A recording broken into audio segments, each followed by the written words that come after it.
सबसे बड़ा जो सूत्र है वह यह है कि हम सुखी कैसे रहेंगे। और उसके पहले प्रश्न उठता है कि क्या हम सुखी रहना चाहते भी हैं। उसका जो सार्वभौमिक उत्तर है, जो इसका यूनिवर्सल आंसर है, अपने से हम पूछें चाहे संसार में किसी व्यक्ति से पूछें, बच्चे से लेके बुजुर्ग तक किसी से पूछें, तो इसका यूनिवर्सल आंसर भी है कि हाँ, हम सुखी रहना चाहते हैं। अगर इसके आगे पूछें कि क्या दूसरे भी सुखी रहना चाहते हैं, तो मेरे ख्याल से आपका आंसर यही आएगा कि हाँ बिल्कुल, जैसे मैं सुखी रहना चाहता हूं ऐसे ही संसार का प्रत्येक व्यक्ति भी सुखी रहना चाहता है। लेकिन इसके आगे का प्रश्न जो है वह भी सार्वभौमिक है कि ये जो हमारी चाहना है, जो हमारी डिजायर है, क्या हम सुखी रह पाते हैं। इसके आगे भी प्रश्न है कि हम सुखी रह पाते हैं, क्या हम टुकड़ों टुकड़ों में सुखी रह पाते हैं, कभी सुख कभी दुख, कभी सुख कभी दुख ऐसे।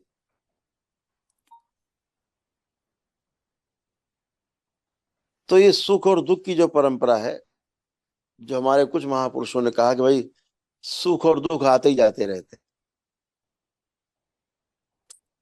इस संसार में सुख और दुख नाम की कोई वस्तु है नहीं। दरबार के देखे, दरबार के देखे, अगर कोई वस्तु है तो उसे हम समझदारी का नाम देते हैं, सेल्फ अंडरस्टैंडिंग का नाम देते हैं। और यह समझदारी जब विकसित हो जाती है तो हम सुख और दुख दोनों से परे हो जाते हैं। सुख और दुख का जो मानक है वो सामने वाला तय नहीं करता, इसे हम स्वयं तय करते हैं। फिर उस मानक के अनुसार हम ये परिणाम पाते हैं कि आज हमें सुख हुआ कि दुख हुआ। अगर हमारे पास इसका कोई मानक ना हो तो सुख और दुख का पता नहीं लगता। तो ये मानक बनाया किसने है? यह मानक जो है ये हम सबकी स्वयं की रचना है, जिसके आधार पर हम सुख और दुख को आकलन करते रहते हैं। जैसे आपके पास मोटरसाइकिल है, आपके लिए सुख है। और जिसके पास साइकिल है, मोटरसाइकिल आज तक उसको उपलब्ध नहीं हुई, उसके लिए बहुत बड़ा उसका जो है गोल है, बहुत बड़ा सुख है। और मोटरसाइकिल अब आपका दुख बन गई है, क्योंकि पड़ोसी आपका कार ले आया है। तो अब आपकी जो कार बगल में आ गई है पड़ोस में, वो आपके दुख का कारण बन गई, क्योंकि आपने तो मानक बना रखा है कि कार हो तो वो ज्यादा बड़ा है। अभी जिसके पास साइकिल है, मोटरसाइकिल नहीं, उसने मानक बना रखा है जिसके पास मोटरसाइकिल है वो ज्यादा बड़ा है। तो आपका जो अभी का दुख है वो नीचे जो साइकिल वाला उसका वो सुख है। जिसके पास कार है वो बड़ी कार चाहता है कि 2-3 करोड़ की, 5 करोड़ की कार आए, रोल्स आ जाए 10 करोड़ की। तो वो जो जिसमें है वहां पे उसको दुख प्रतीत हो रहा है, उसने मानक अपना ऊपर सेट कर रखा है। इसका अर्थ ये हुआ कि हम लिप्त रहते हैं चीजों में, इसीलिए हमें चीजें कम या ज्यादा दिखाई देती। अगर इसी को हम इस मानक पर सेट कर लें कि मेरी आवश्यकता कितनी है, साइकिल की आवश्यकता है, मोटरसाइकिल की है कि कार की है, कि लग्जरी कार की है, कि हवाई जहाज की है, हेलीकॉप्टर की है, तो सेट कर लीजिए, उसके लिए प्रयास करिए, इसमें कोई आपत्ति नहीं है। दरबार ये नहीं कहता कि नहीं आप साइकिल पे चलो, दरबार कहता आप हेलीकॉप्टर खरीदो उसमें चलो, है ना। लेकिन एक मानक सेट हो जाए कि हेलीकॉप्टर के बाद ये ना हो कि नहीं साहब वो वाला हेलीकॉप्टर ले लिया, हेलीकॉप्टर खरीद लिया मान लीजिए आपने, फिर नहीं साहब वो वाला हेलीकॉप्टर ज्यादा अच्छा है जिसमें 3 इंजन है, वो पुतिन चलते हैं वो वाला मिल जाए। तो ऐसे करके हम अपने मानक को जब डिस्टर्ब करते हैं तो आप डिस्टर्ब रहते हैं। अगर हम अपनी आवश्यकताओं को समझ लें, आवश्यकताओं के अनुसार उन वस्तुओं के लिए हम प्रयास करें, वो मिल जाए तो संतुष्टि है। लेकिन समस्या यहां है कि जब वो चीजें मिल जाती हैं उसके बाद भी हमें संतुष्टि नहीं होती, उसके लिए हम आगे भागते। तो यहां पर जब साक्षी भाव, दृष्टा भाव आप में विकसित होता है, तभी आप समझ पाते हैं पृथक होकर के कि मेरी जितनी आवश्यकता है, मेरे पास मेरी आवश्यकताओं से अधिक है। जिस दिन ये भाव आ जाता है, इस भाव का नाम है समृद्धि, प्रॉस्पेरिटी।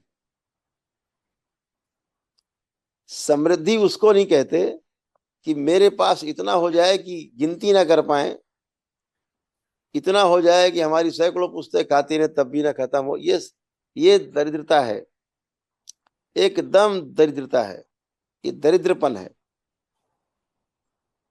इस देश के बड़े बड़े पूंजीपति, सो कॉल्ड सबसे बड़े पूंजीपति, अगर उनसे पूछिए कि भैया मेरे पास 5,000 करोड़ रुपया है, क्या लोगे? वो कहेंगे तुरंत दे दो, जल्दी लाओ। दरिद्र हैं, उनको कमी महसूस होती है। अमीर वो है, समृद्ध वो है जो देख लेता है कि मेरे पास मेरी आवश्यकता से अधिक है। जब ये भाव आता है कि मेरे पास मेरी आवश्यकता से अधिक है, ये भाव समृद्धि का है। और समृद्धि का एक भाव वह भी है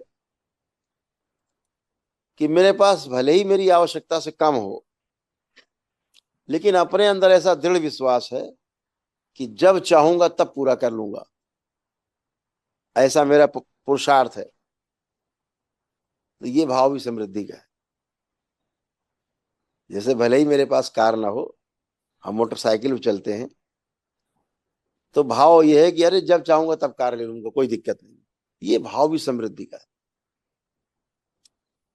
तो हमें सुखी भी होना है, तो सुख सुख क्या है? सबसे पहले सुख, तो मैंने आपको बताया, जब आप मानक अपने सेट कर लेते हैं तो उन मानक के आधार पे आप जांचते हैं तो आपको सुख और दुख नजर आता है। जैसे आप बाहर से घर पहुंचे तो आप सोचते हैं घर पहुंचेंगे तो बढ़िया एयर कंडीशन कमरे में अपने जाएंगे, थोड़ा सा आराम करेंगे। घर पहुंचे बोले बत्ती चली गई, बोले जनरेटर भी खराब है। अब आपको दुख लगने लगेगा, अब आप पैर पटकने लगेंगे, अरे क्या तमाशा है।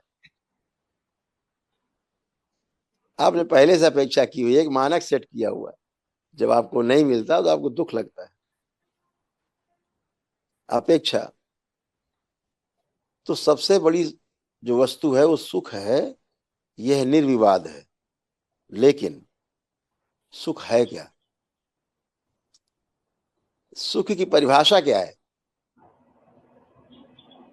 सुख की क्या परिभाषा हुई? अभी कोई सुख की परिभाषा नहीं समझता। मेरे अनुकूल परिस्थितियां नहीं है, मेरे अनुकूल स्थिति परिस्थिति नहीं है, उसे हम दुख मान लेते हैं। और मेरे अनुकूल मानक के अनुसार जो है सुख और दुख का पैमाना जो मैंने सेट कर रखा है, मेरे मानक के अनुसार अगर सब है, स्थितियां परिस्थितियां मेरे अनुकूल हैं, तो उसे सुख मान लेते हैं।